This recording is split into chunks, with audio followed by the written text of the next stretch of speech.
The 7D Mark II is here. Speed shooting is its main purpose, but it's been a long time waiting. 5 years, and at a couple of $100 short of 2K, it's not cheap as such. So it is the Mark II, worth the wait. The 7D was one of the most successful DSLRs ever. So how could they improve on that? Well, kind of difficult, which is why we've got the Mark II.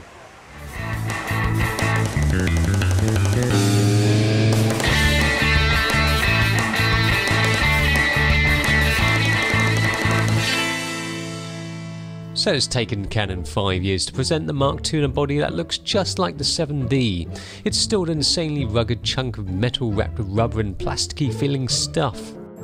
Well, that has to be said that some things can't be changed, can't be improved, because that really is the maximum they can go. But apparently the weather sealing is vastly improved, up to the level of the 1DX. On paper, hardly exciting, so much so that I can't even be bothered to do any durability test more extreme than spitting water on it. That wasn't a very good test, was it? Oh, we burnt it last time and froze it. So what stuff is new? Well, it has 2 more megapixels, 2 FPS more, an added SD card slot, 100K more dots on the screen, and a viewfinder info display. Should you upgrade from the original 7D? Things don't seem too tantalising so far. So it seems like the 7D Mark II hasn't really gone anywhere quick. On this shoot we're photographing illusions, photos that are made to look better, not the right way up. This is a 7D Mark II, mind you. Maybe we can do something with a little more movement. Fun stuff now. Let me know. Okay. It might be only 2 FPS more, but when you shoot with it, you really do feel the difference. You can't get this kind of double-figure FPS performance with any other DSLR other than Nikon and Canon's flagship models, and even then, it's not far off the D4S. Oh, this is... It flaps away like a Flappy Bird powered by Duracell, and actually more like a plutonium rod up its backside. This at 10 FPS. You can watch the 10 FPS burst like it's an animation, then you simply pick the frame that works best. Easy peasy. With such a short space of time to play with, the Mark II reacts quickly and precisely.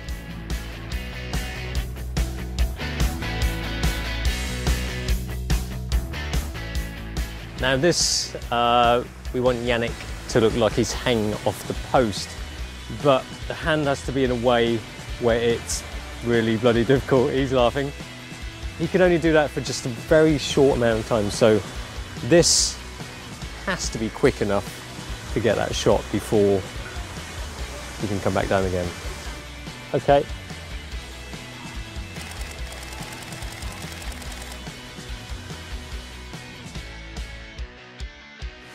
Fantastic. All I need is 1 frame, gives me 10. One of those, perfect. You know, the 7D Mark II, it's not just about the 10 FPS, it's the buffer. This thing goes on forever.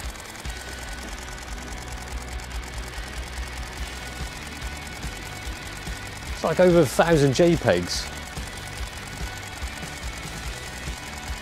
If I keep doing this for about 5.5 hours, battery providing, I've reached the life of the shutter.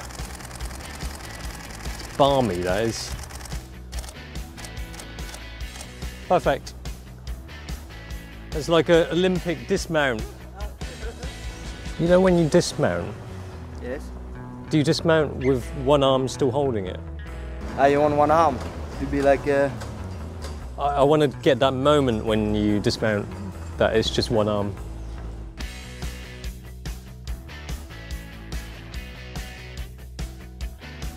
There is a lot to like about the auto-focusing system, having it pretty much cover all the useful bits of the frame, and having 65 all cross-type points is hard not to like.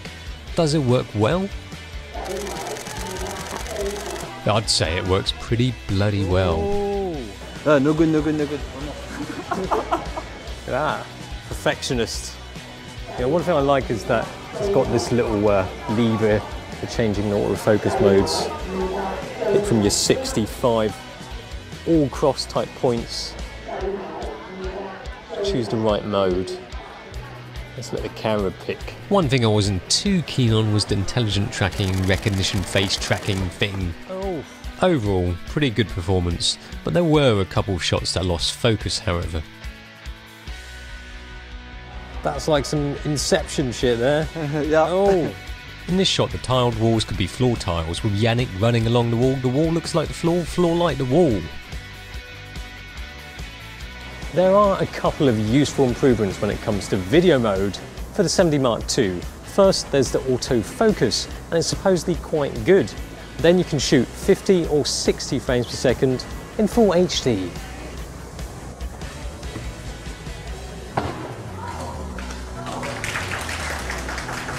In summary, the main selling point of the 7D Mark II is improved speed and accuracy. Oh, and the noise performance is better.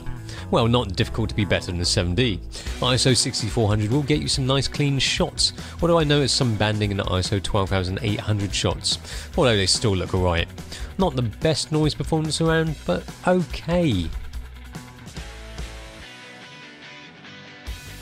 Are these features enough to warrant an upgrade?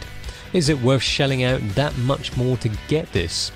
Despite the fact that the burst and buffer are amazing and autofocus is one of the best you can get, it still doesn't really make sense as an upgrade for current 7D owners.